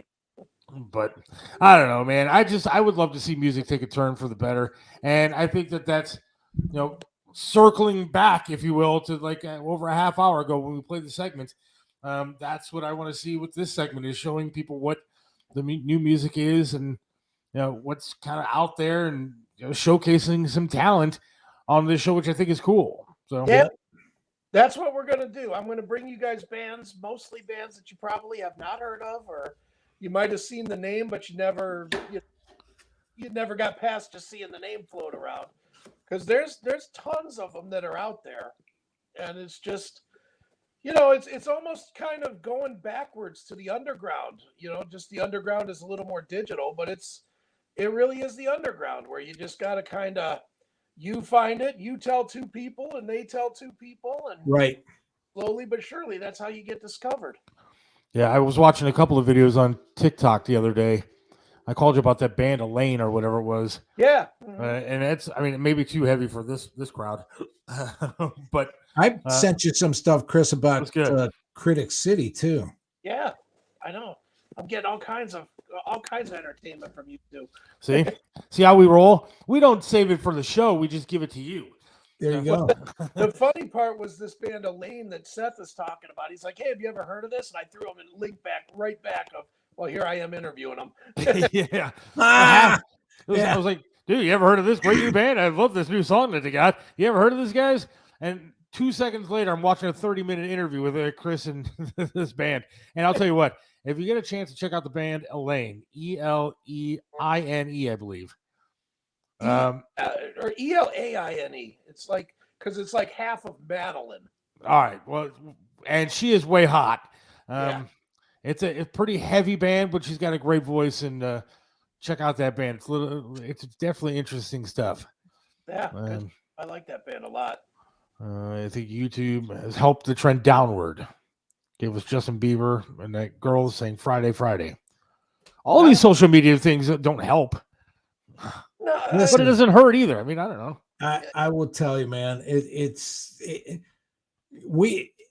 I remember in the 60s and 70s, people going, oh my God, they're going to put a chip in our neck, and they don't have to anymore because everybody's got a cell phone. It's just. Yeah. Well, Chris, I appreciate you coming on, spending all this time with us. No problem, man. Looking forward to it. Angelo Petiti couldn't come on tonight, and he's going to hopefully join us next week. But thanks for coming on, talking some music, and thank you for the new segment. Hey, no problem, guys. See you next week. All right, we'll talk to you. Thanks. All right, let's take a quick break, and we'll be back in just a couple. Hang on. Hey, it's Seth from Mario's Barbershop in Parma, 7526 Broadview Road in the Pleasant Valley Shopping Center right next to Big Lots. You got to check out Mario, man. Great guy, does a lot for charities, but can perform miracles with hair. He even made me look clean cut. Does my hair, does a great job. Love talking to the guy while I'm sitting there. It's a great place to go, local business. You gotta go to Mario's Barbershop in Parma. Mario's Barbershop in Parma, 7526 Broadview Road. Again, in Parma, Pleasant Valley Shopping Center, right next to Big Lots. Or give them a call, 216-520-1977. That's 216-520-1977. Mario's Barbershop in Parma. Trust Joe's Lakewood Computer at 14035 Madison in Lakewood. They have over 30 years of professional service handling laptop and desktop repair services, virus removal, and data migration, and much more. You can trust them with hardware updates to your computer's memory and hard drive. Call 216-651-3880.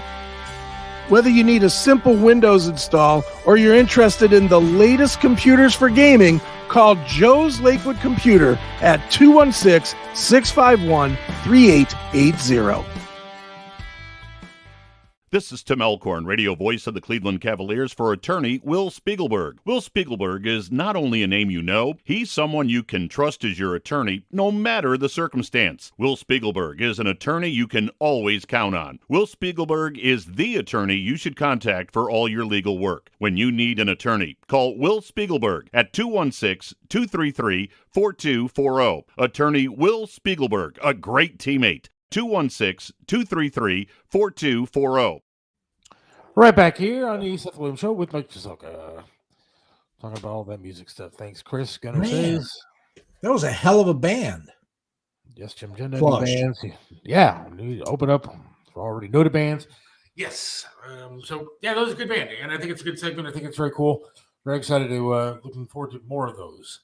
No kidding. As I said, Angelo Petiti had something going on where he was driving, couldn't get on the show tonight. We'll get him on hopefully next week. So looking forward to that. Thanks to Tony Musachio at BA Sweeties tonight. Seth Williams 32 at yahoo.com if you want to register to try to win a $20 gift certificate to BA Sweeties. Well, we got a couple minutes here left. Let's talk about this charity once again for East Palestine as we wrap things up. Okay. And I know people are still trying to figure out everything, how to donate and everything else. But give them the rundown, everything that's going on, and how do you get tickets and all these shows that are happening. You know better than I do, so go ahead. Fair enough. Thanks. The event is called Ohio Comics Stand Up for East Palestine. And what we will be doing is donating our time and putting together shows in Columbiana, in Medina, in Canton, and in Cuyahoga Falls. Those are the 4 venues that are signed up. There are still a couple of open Tuesdays between now and May 23rd when we will culminate with a final free show for as many people that we can pack into the East Palestine High School Gymnasium. And the purpose of this is to raise awareness, raise money, and bring the people some laughs. That was part of it too, because it's like any other tragedy. It's like any other sadness. We start to heal when we regain our ability to laugh at each other. God forbid the family goes through a funeral. Nobody starts to feel better until somebody puts that lampshade on their head and said, hey, remember when Uncle Henry did this? And we're hoping that the same kind of thing happens, that we heal, we make some people laugh again. And we found the Wayside in East Palestine, the Way Station, local charity. Way Station, boots on the ground. They're based there, they work there, and they know what those people have been asking for and what those people need. And it was surprising because they were asking for things that I, up here in Northeast Ohio, would have never thought about. Give me an air filter, because I want to make sure that every filter in my house is changed and brand new and clean, because I have to still sleep here at night and breathe the air. Stuff like that. So what we decided to do is put together a series of shows. They will all be on Tuesday nights, because this way we could go to the venues and the comedy clubs and say, hey, Tuesday's your slow night. We'll pack the house for you, and the money that gets raised we'll send down there. The club is going to make their money. You're still going to drink. You're still going to buy, food. And so the clubs are taken care of. All I'm saying is, if you are inclined to help those people down there, what you need to do is go to the waystationinc.com. Seth, thank you. It's up there. And when the screen comes up that says make your donation, look for the box that is blank, and you check other, and then you enter East Palestine or EP or comic show, et cetera, they'll know. And you make your donation. The money goes right to East Palestine. You will get a receipt. That receipt will be your ticket to get into one of the shows. Now, I'll repeat, because Jay wasn't pulling any punches last week when he said, if you want to come see the show, we'll pass the hat there too for everybody, or at least give you the input to donate. But we're not going to turn anybody away. We want to laugh. We want to heal. We want to make sure that East Palestine isn't in the news anymore, because you know how the news is. Every 4 days, there's something traumatic. There's something amazing. There's something horrible. And that's what everybody's fixated on. It's only been a couple months, 5 weeks, 6 weeks, but they haven't cleaned up all the dirt. The fish are still dead in the river, and those people still need our attention and our help. I'm proud to be part of this whole thing for a couple of reasons. One, every comic on the bill is an Ohio comic, and we've got talented people in this state.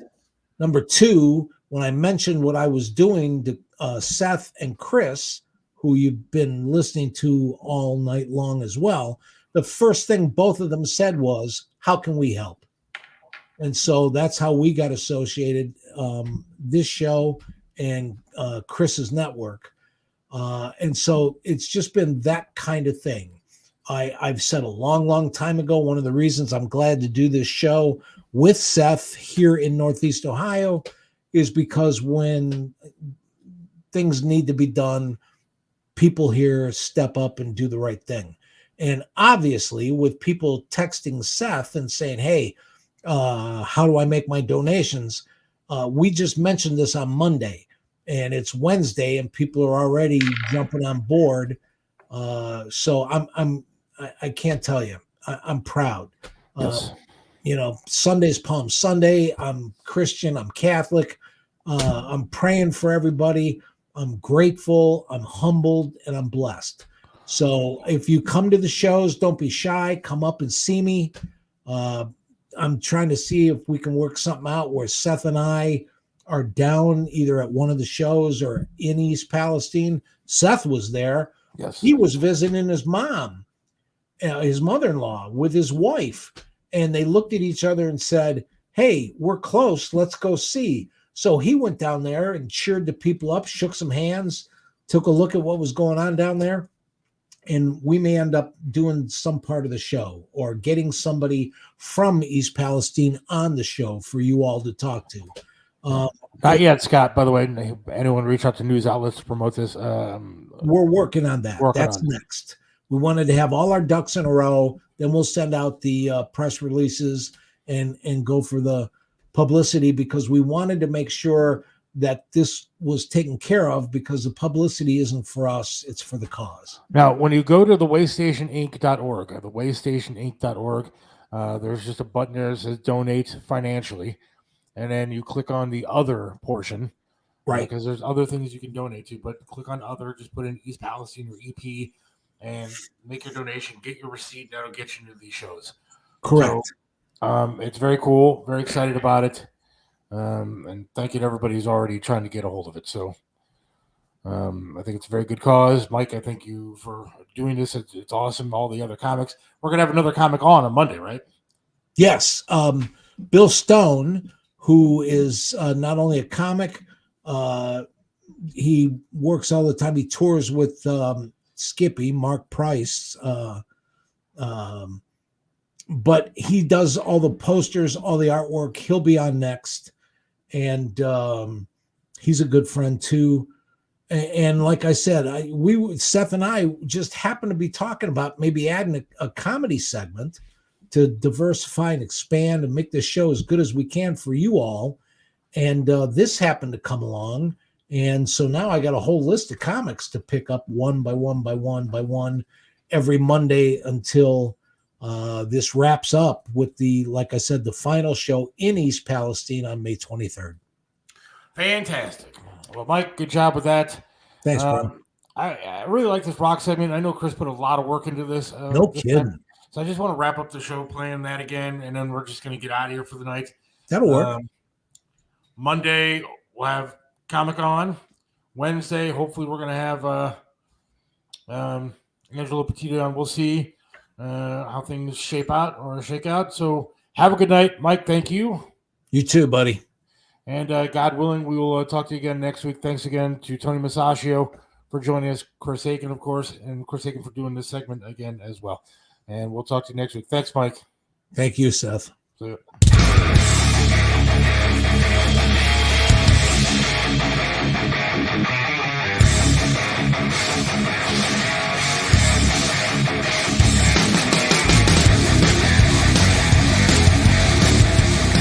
Hey, what's going on, everybody? It is Chris Aiken, and it is time for the Seth Williams Show New Music Moment. And Seth, as you guys are well aware, has been talking on the show about not being able to find new music. Well, I've taken it as my personal quest to introduce him, and thus you, to some new music that is coming out from bands. Some that you know, some that you don't, probably more that you won't. But it's the newer music, the newer rock music that's out there today, because contrary to what is being said here on the show, there's plenty of it coming out. So I will introduce you to a little bit of it, maybe a band or two every single week. And we'll start this week with a band that is a favorite of mine and friends of mine from Albany, New York. The band is called Plush. And here they are. And I'll just tell you, Plush is a band. They're sort of based out of Albany, New York. Two of the members are from that area, and one is from Maine. The guitar player is from Maine, and the drummer is from Arizona, I believe. They've been around really for about 2 years. They formed during the pandemic through social media, and they have had just a whirlwind run their first year. They put out their album simply called Plush in 2021, the end of 2021, and it has been an amazing ride for these girls. They have been out on tour with pick a band, Seven Dust, Wolfgang Van Halen, Daughtry, Alice in Chains, Slash.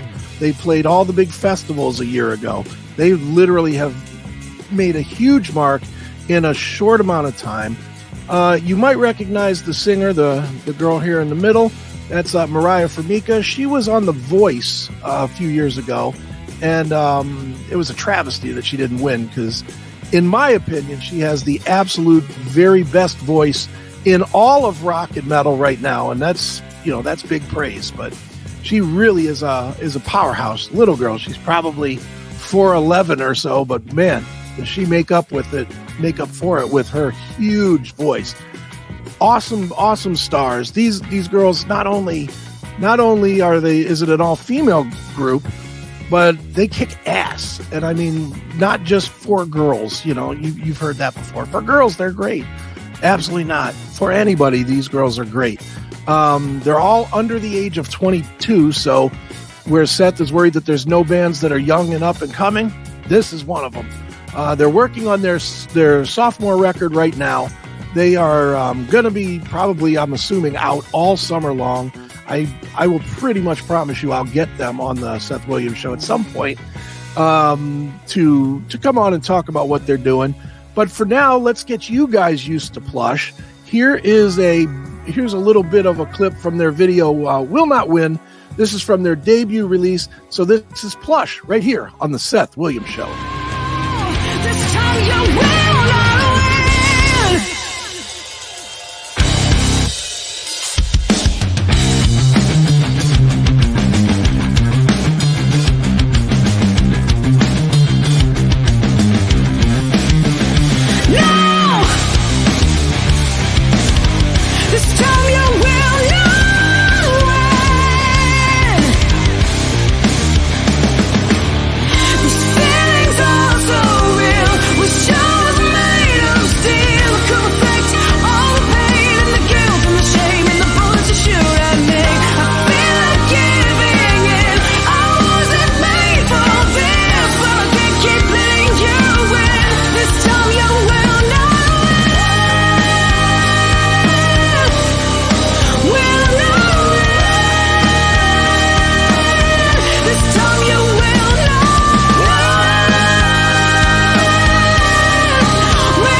Okay, just a little taste of the band Plush. That was Will Not Win. Make sure you check them out. Their website, as you can see on the screen, is plushrocks.net. They're on all the streaming platforms, so if you listen to them and you use the streamings, go check them out. Their album does kick absolute ass. It's really great. And that'll do it for this edition of the new music moment here on the Seth Williams Show. I know we need a better name, but make sure you keep watching every week. We'll have something for you to let you know that rock is far from dead out there today. So for the Seth Williams Show, I have been Chris Aiken, and I will be again tomorrow. See you, folks.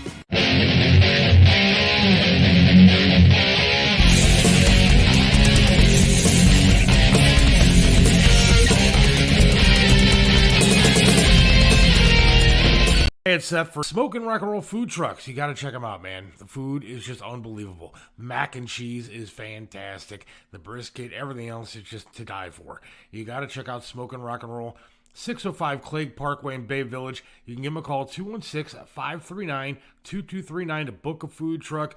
Find out where they're going to be at. They're going to be all over the place, especially when the spring and summer hits. It's unbelievable food. They win awards all over the place. Run by my good friend Billy Morris. And his friend Todd. They're good people, and they make great food. You got to check it out. Smoking Rock and Roll, SmokingRockandRoll.com. Aaron Tees and Signs has become your complete one-stop sign shop. Call Jimmy at 216-299-9344. Their friendly and professional staff can and will help you build your company brand and identity from start to finish. One stop means you get a complete package from one location. Custom logo design, vehicle graphics, banners, t-shirts, storefront marquees, and so much more. Aaron Tees and Signs, 4883 Turney Road. Call us at 216-299-9344. Hey, it's for Audio Bay Studios in Bay Village. And now if you need a podcast done, you got a band, you got to record some stuff, Audio Bay Studios is the place to go. Trained technicians, Good management there. I'm telling you, Audio Base Studios has helped me out tremendously with my podcast. You want to go there, Audio Base Studios, 605 Clegg Parkway in Bay Village. It's right next to, or in the same building, I should say, as Smokin' Rock and Roll. Some of the best barbecue food trucks in town. The best barbecue food trucks in town. I'm telling you, you got to check out Audio Base Studios. I know the guy, Chris Aiken. I know the guy, Billy Morris. They're good people. They take care of you. Audio Base Studios. If you got a podcast that you want to start recording, Audio Base Studios in Bay Village is the place to be. 605 Clegg Parkway. Give them a call. 216-713-0066. That's 216-713-0066.